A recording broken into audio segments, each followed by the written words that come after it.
Может быть демонстрация вообще, что США может пойти на изменение конфигурации всей вообще существующей последние десятилетия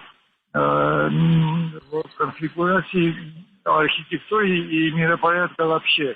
То есть это показатель того, что привычный мир, мироустройство привычное, к которому мы привыкли за несколько последних десятилетий, меняется. И Трамп и его администрация демонстрируют, что оно может очень быстро меняться, и за этим другие люди, другие политики, в частности, европейские, которые думают старыми какими-то аргументами, да, приводят в свою пользу старые аргументы, что вот Россия враг и все.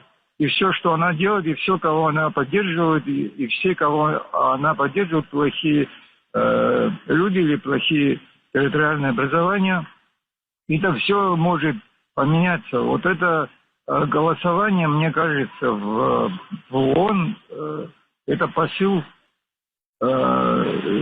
конечно же, и России, но посыл ко всем участникам всего глобального, я бы сказал, переустройства.